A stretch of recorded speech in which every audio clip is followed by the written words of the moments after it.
Assalamualaikum warahmatullahi wabarakatuh. We are from the group 10 or the last group consisting of myself and my partner. Her name is Nadia Febriana, who will present our paper entitled Textbook Evaluation. Immediately, the first material will be delivered by myself, then followed by Nadia Febriana. Okay. Definition of textbook. Textbooks are a book about a particular subject that is used in the study of that subject, especially in school. Those are commonly used by the learners as well as the teachers in a school that provides structured syllabus of the course program. In such case, textbooks are only used as the supplementary material. In other words, in some situation, textbook is used selectively and it is used to as supplementary materials in the English course program. It is important to clarify the definition on what it is called as a textbook. Textbooks is book of which the teacher and each student has a copy, and which later on in the learning process it is followed systematically as the basis of a language course. So, textbook. Jadi, buku teks pada umumnya adalah buku yang tentang suatu mata pelajaran tertentu yang digunakan dalam pembelajaran mata pelajaran khususnya di sekolah biasanya, seperti buku pelajaran matematika, bahasa Indonesia, IPA, IPS. Nah, biasanya digunakan oleh pelajar dan juga guru-guru di sekolah yang menyediakan silabus terstruktur dari program khusus. Jadi biasanya syllabus itu di dalam syllabus sudah disusun, dan juga biasanya buku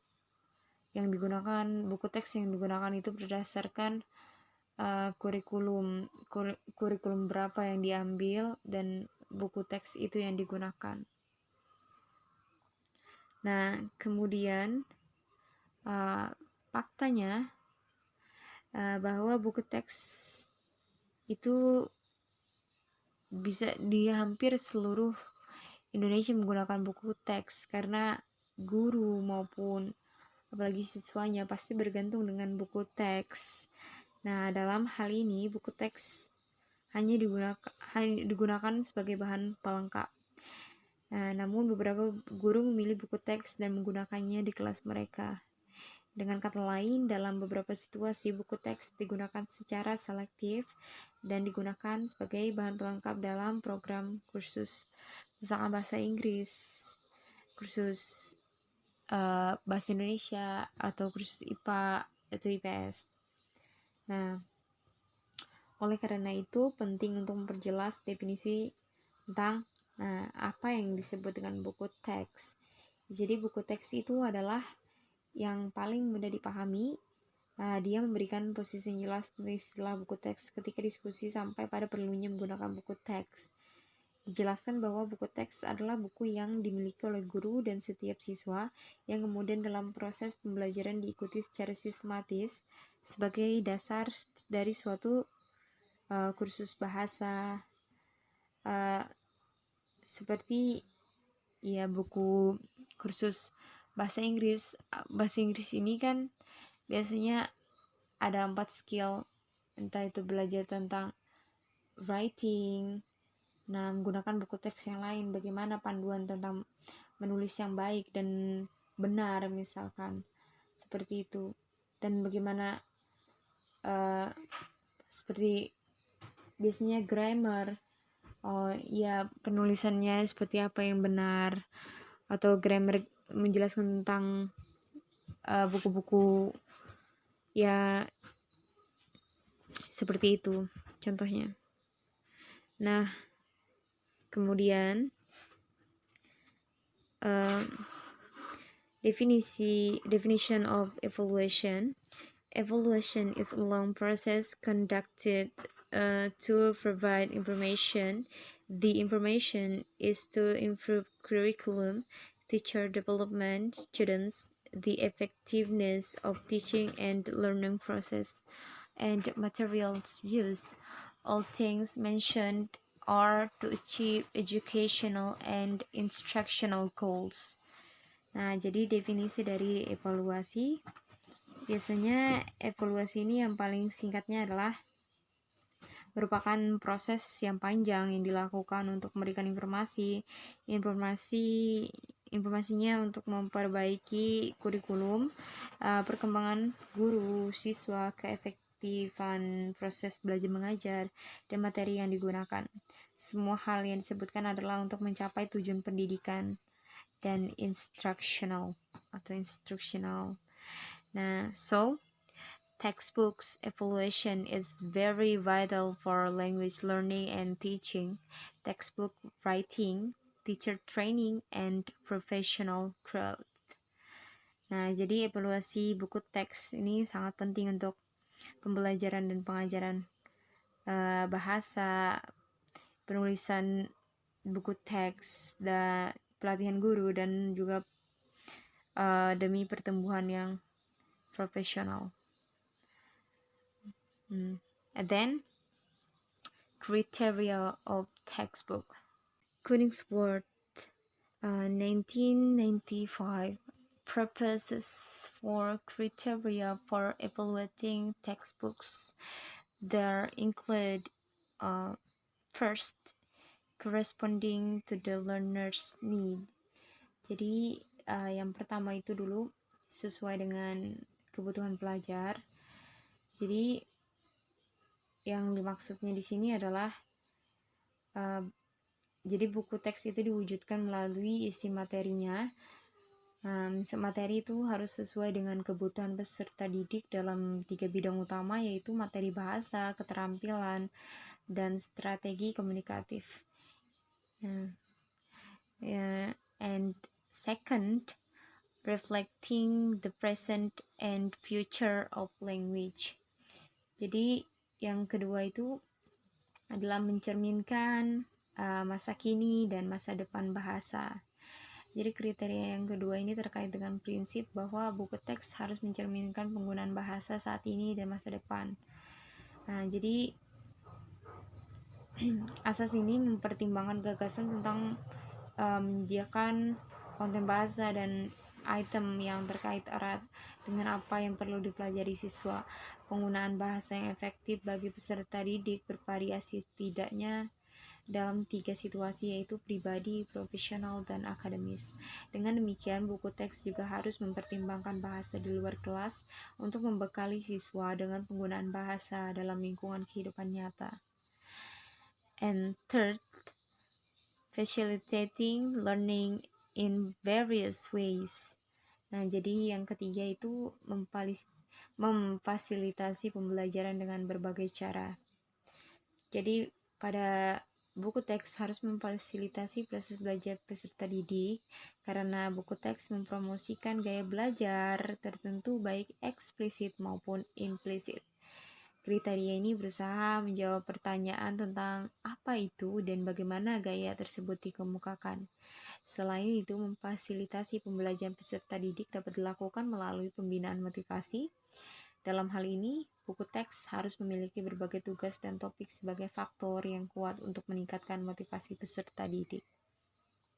And the last one is having a clear role as a support for learning.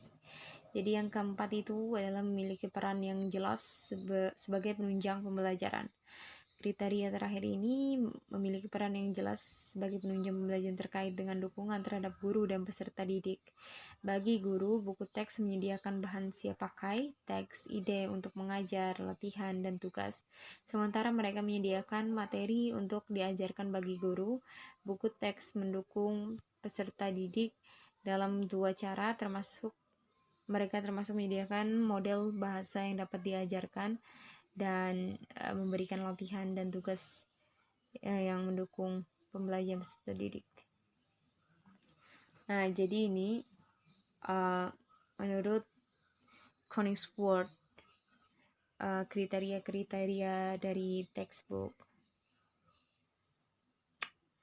Nah, jadi oleh karena itu seorang guru dapat melihat sebuah buku dalam kaitannya dengan kegunaan, fleksibilitas, dan kemampuan beradaptasi. Di sisi lain, orang lain mungkin melihat buku teks jauh lebih kritis dalam hal orientasi dan pendekatan teoritisnya. Namun demikian, kerangka kerja ini tidak memuat kriteria apapun tentang faktor eksternal evaluasi buku teks. Artinya beberapa kriteria meliputi penyajian, layout, tampilan visual, dan sebagainya. Selanjutnya akan dilanjutkan oleh Nadia Febriana. Assalamualaikum warahmatullahi wabarakatuh. My name is Nadia Febriana. Next, I will explain the process of evaluation. The first, predicative or pre-use.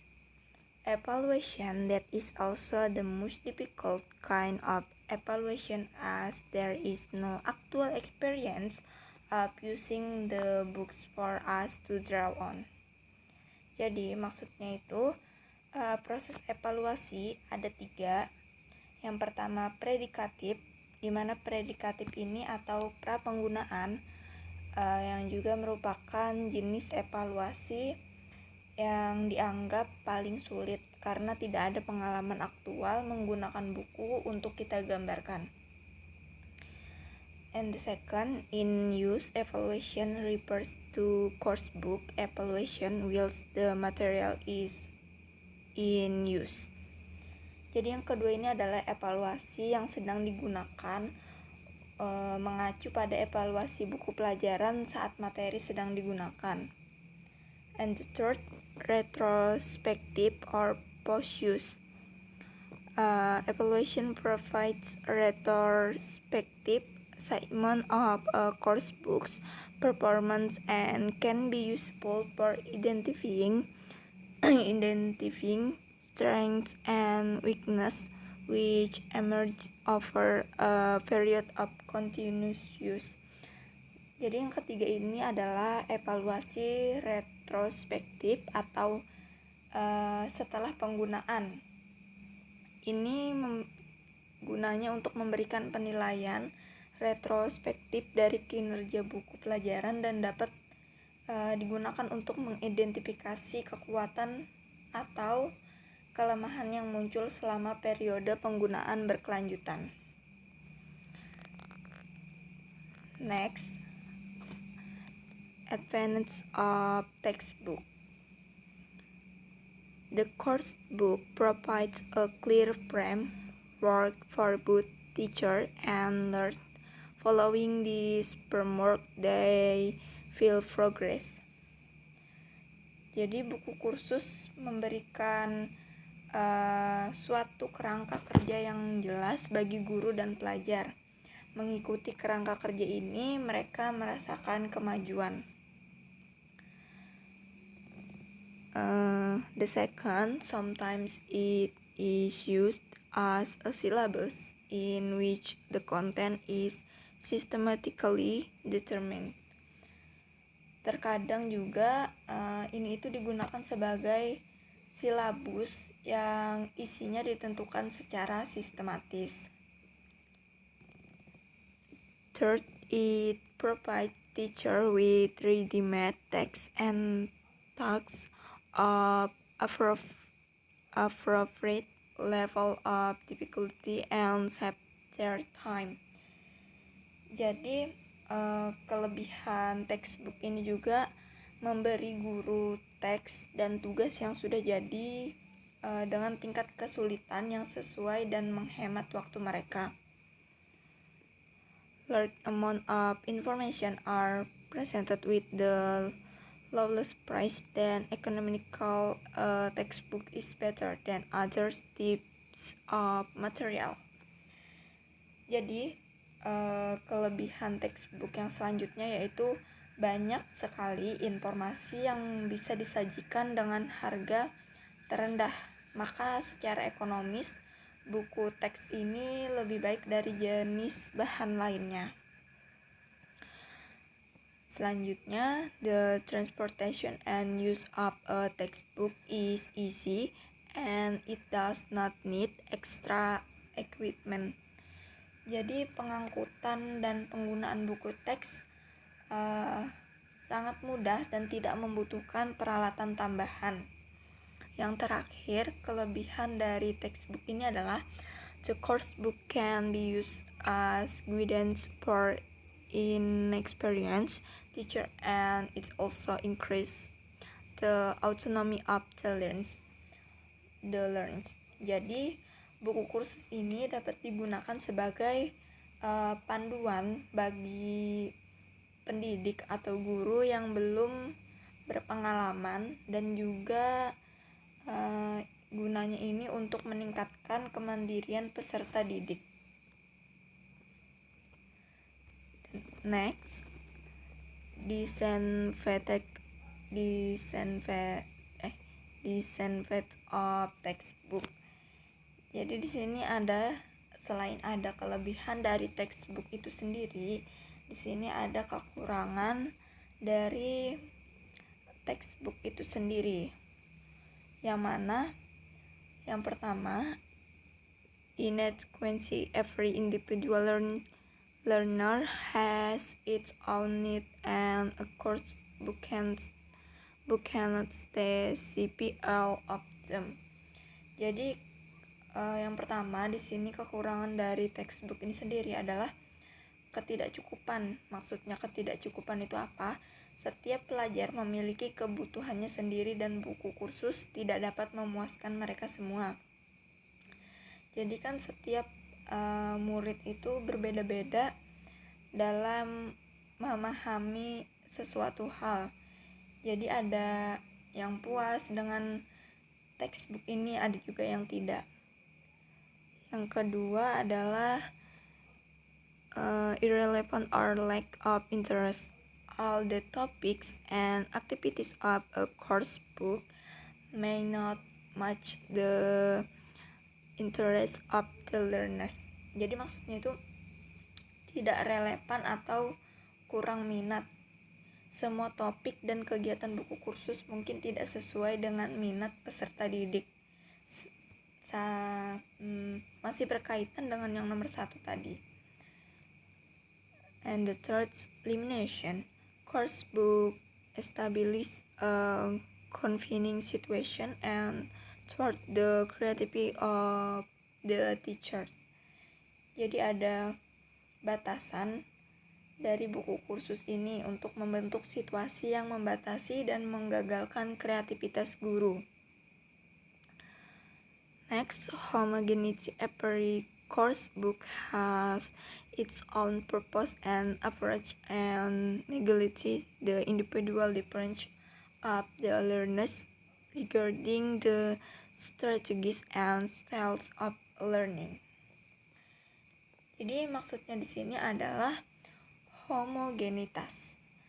Apa sih homogenitas itu? Jadi setiap buku kursus memiliki tujuan dan pendekatannya sendiri dan mengabaikan perbedaan individu peserta didik terkait dengan strategi dan gaya belajar mereka. And the last, operationist. Teacher might assume following up the course book is too easy. Jadi maksudnya itu terlalu mudah. Guru mungkin berpendapat bahwa mengikuti buku kursus ini terlalu mudah. Okay, thank you.